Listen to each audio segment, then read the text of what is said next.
नमस्कार। प्रांजल ज्ञान गंगा में आप सभी का स्वागत है। आज हम श्री स्वामी जी विवेकानंद जी की भक्ति योग नामक रचना को पढ़ेंगे और इसमें अवतार के बारे में जानेंगे। इसमें स्वामी जी ने अवतार के बारे में लिखा है। तो चलिए अब पढ़ते हैं कि अवतार क्या है। जहाँ कहीं प्रभु का गुणगान होता हो वही स्थान पवित्र है।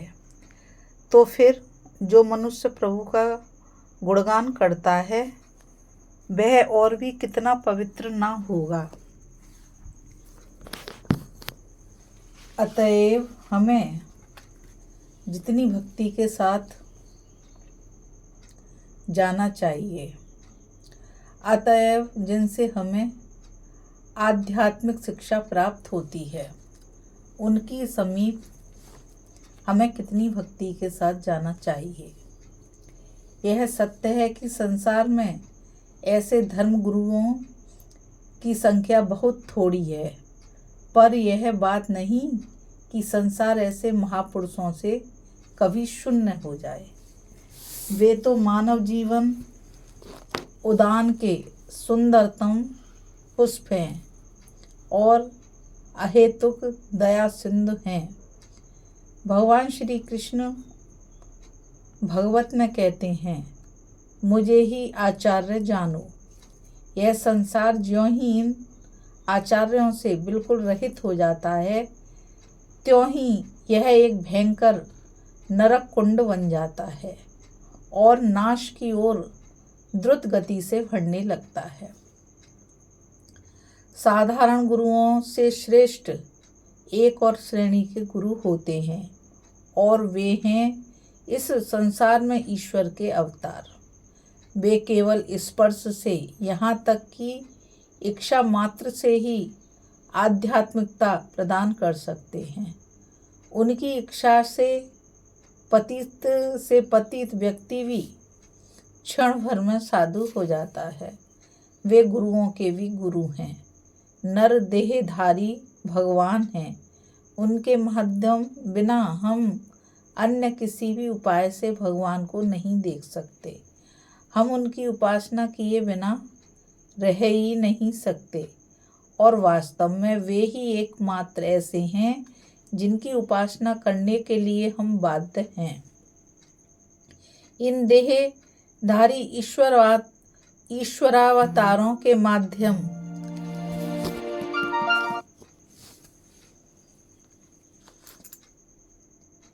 बिना कोई मनुष्य ईश्वर दर्शन नहीं कर सकता। जब हम अन्य किसी साधन द्वारा ईश्वर दर्शन का यत्न करते हैं तो हम अपने मन में ईश्वर का एक विचित्र सा रूप गढ़ लेते हैं और सोचते हैं कि बस यही ईश्वर का सच्चा रूप है। एक बार एक अनाड़ी आदमी से भगवान शिव की मूर्ति बनाने को कहा गया। कई दिनों के घोर परिश्रम के बाद उसने एक मूर्ति तैयार तो की, पर वह बस बंदर जैसी थी। इसी प्रकार जब हम भगवान को उनके असल रूप में, उनके निर्गुण पूर्ण स्वरूप में सोचने का प्रयत्न करते हैं तो हम अनिवार्य रूप से बुरी तरह असफल होते हैं, क्योंकि जब तक हम मनुष्य हैं तब तक मनुष्य से उच्चतर रूप में हम उनकी कल्पना ही नहीं कर सकते।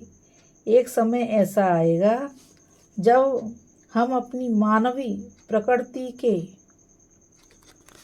परे चले जाएंगे और तब हम उन्हें उनके असली स्वरूप में देख सकेंगे।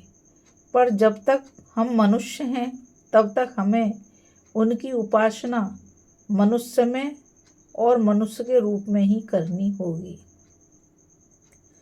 तुम चाहे कितनी ही लंबी चौड़ी बातें क्यों ना करो, कितना भी प्रयत्न करो ना करो, पर तुम भगवान को मनुष्य के सिवा और कुछ सोच ही नहीं सकते। तुम भले ही ईश्वर और संसार की सारी वस्तुओं पर विद्वतापूर्ण लंबी लंबी वक्रताएं दे डालो। बड़े युक्तिवादी बन जाओ और अपने मन को समझा लो कि ईश्वर अवतार की ये सब बातें अर्थहीन और व्यर्थ हैं। पर क्षण भर के लिए सहज बुद्धि से विचार तो करो। इस प्रकार की अद्भुत विचार बुद्धि से क्या प्राप्त होता है? कुछ नहीं, शून्य, केवल कुछ शब्दों का ढेर। अब भविष्य में जब कभी तुम किसी मनुष्य को अवतार पूजा के विरुद्ध एक बड़ा विद्वतापूर्ण भाषण देते हुए सुनो तो सीधे उसके पास चले जाना और पूछना कि उसकी ईश्वर संबंधी धारणा क्या है। सर्वशक्तिमान, सर्वव्यापी आदि आदि शब्दों का उच्चारण करने से वह शब्द ध्वनि के अतिरिक्त और क्या समझता है? तो देखोगे वास्तव में वह कुछ नहीं समझता। वह उनका ऐसा कोई अर्थ नहीं लगा सकता जो उसकी अपनी मानवों प्रकृति से प्रभावित ना हो। इस बात में तो उसमें और रास्ता चलने वाले एक अनपढ़ गंवार में कोई अंतर नहीं है। फिर भी यह अनपढ़ व्यक्ति कहीं अच्छा है, क्योंकि कम से कम वह शांत तो रहता है।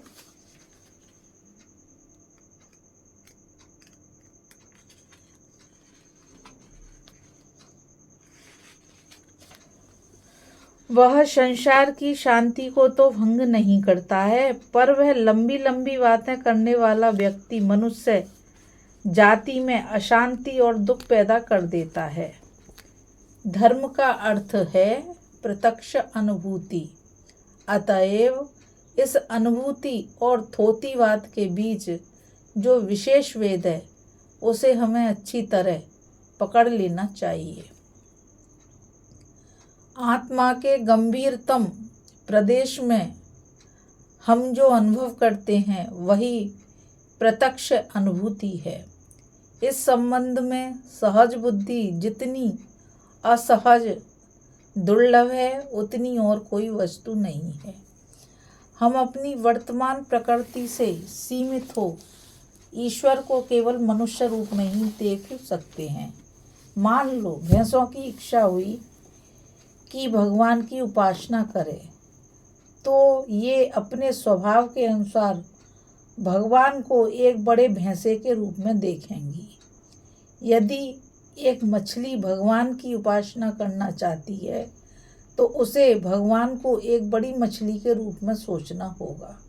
इसी प्रकार मनुष्य भी भगवान को मनुष्य रूप में ही देखता है। यह न सोचता है कि ये सब विभिन्न धारणाएं केवल विकृत कल्पनाओं से उत्पन्न हुई हैं।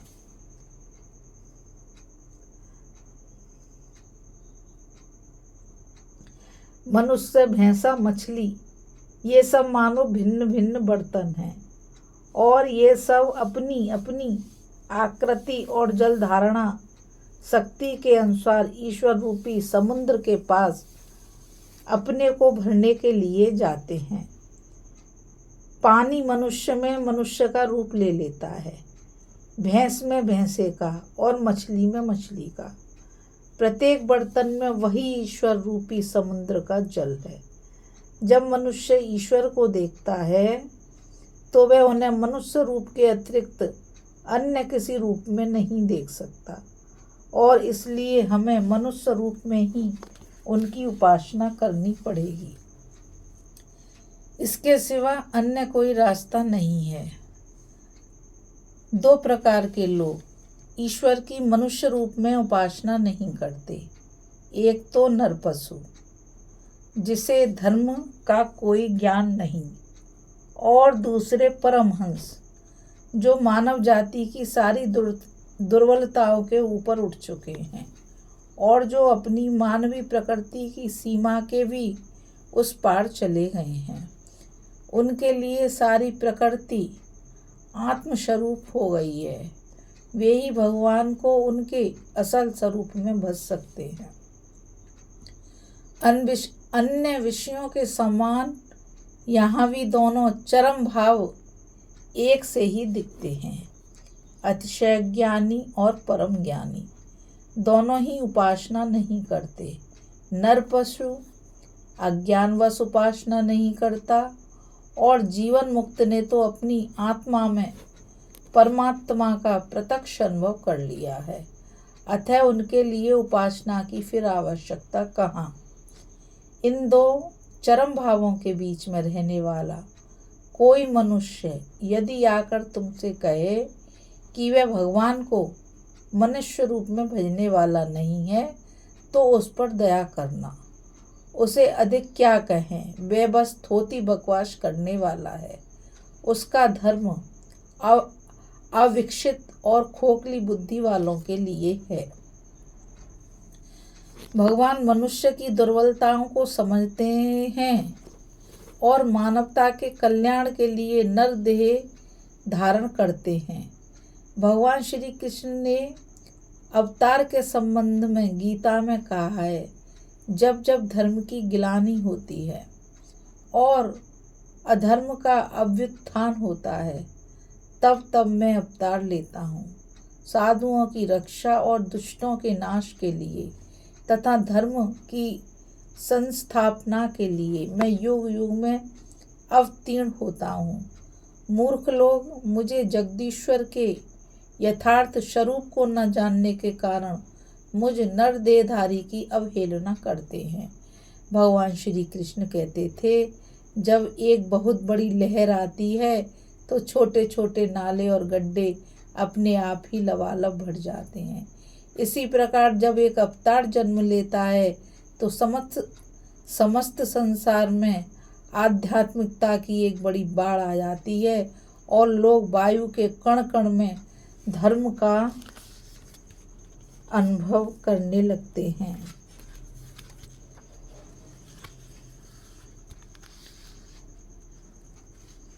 तो अभी आपने विवेकानंद जी की भक्ति योग में से अवतार